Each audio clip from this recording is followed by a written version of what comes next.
Because we have them in these cages. Oh no. Oh no. Oh! I'm so sorry, everybody. Watch out! It looks like the dinosaurs got out of their cages again. Oh man. I am so sorry, everybody. And you know what? I warned you though. I did warn you. Yeah, we're gonna spin on that. Now I am going to show you on your screens how we utilize that mobile lab unit in Jurassic Park 2: The Lost World. Take a look.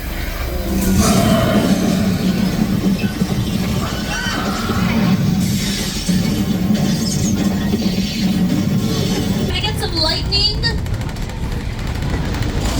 Thank you. Awesome. So we have some thunders effects coming from some surround sound speakers, some lightning, strobe light effects. Very light. It's right outside. I promise you it's there. Of course, we've got to have rain, guys. So, hey guys, can I get some rain? Thank you. Okay, there you have it. And so the rain is coming from a sprinkler system that is spraying the water to the earth. We fall down like water, like rain does. And there you have it, folks. A live thunderstorm in Southern California, which does not happen very often. It actually, brings me to my next point. I've lived in LA all my life, and this never happens. So I know we are always in a drought. So I always like to conserve water. You guys understand? I'm gonna have them turn it off so we can carry on with the tour. Hey guys, can we turn off the water? Hey guys, this is a lot of water we're wasting. Do you think we can turn it off? Guys, hold on. Too much water, too much water! Oh, okay, everyone, I'm so sorry. Looks like we got a flash flood. Everybody right now.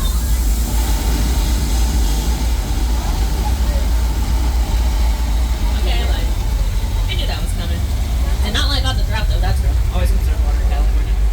The water is 100% recycled though, and also was utilized in the movie Big Fat Liar starring Paul Giamatti, Frankie Muniz, and Amanda Bynes. Pillars that was utilized in the movie Once Upon a Time in Hollywood, starring Leonardo DiCaprio and Oscar Award winner for that movie, Brad Pitt. And of course that was directed by Quentin Tarantino. I don't know if I said that. They utilized that for a scene where Leonardo DiCaprio is sitting on the porch with a young child actress, Julia Butters, and he's telling her all of his acting career woes.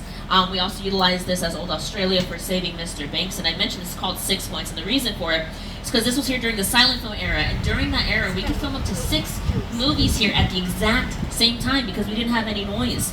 And actually, I'm going to go ahead. The water that you see in front of these sound stages, though, is Park Lake. Park Lake was also known as the Black Lagoon, a creature from the Black Lagoon.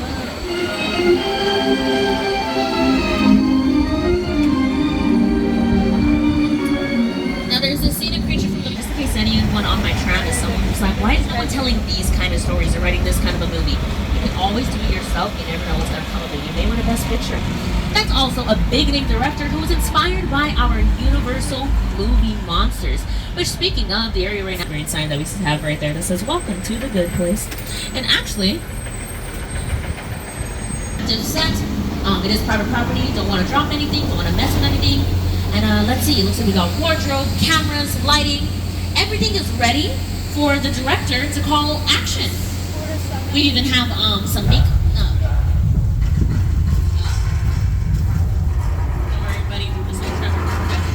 So like I was saying, if you look, oh my goodness, okay, everyone, it looks like this might be the big one, so just everybody remain seated and remain calm and we'll get through this, okay? And everybody in the back of the tram, watch out for that tumbling semi.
there. They have police divers that are constantly in these waters, making sure that we're safe. Actually, I have a friend. His name is George. Let me see if he's working today.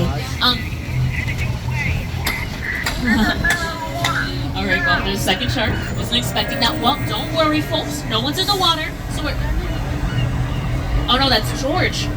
George, get out of the water! Quick, there's a shark! George!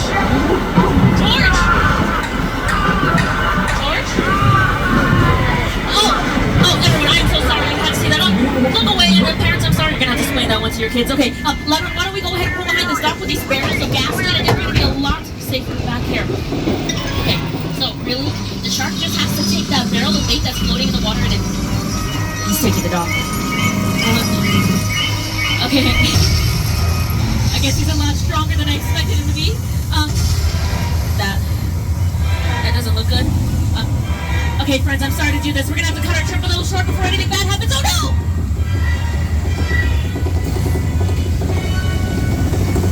Watch out! There's a shark! Alright, everyone, give a hand to our animatronic shark. So, that shark works a lot better than the shark that's in the actual set of Jaws and Bruce. Sank to the bottom of the Atlantic Ocean on the first day of filming, causing so many problems that it delayed their production by 100 days. It was Steven Spielberg's very first film. It was almost his first big film that he was working with the company. It was almost his last. So many problems that they ended up nicknaming the production Flaws. Here to tell you more about it is the cast and crew themselves.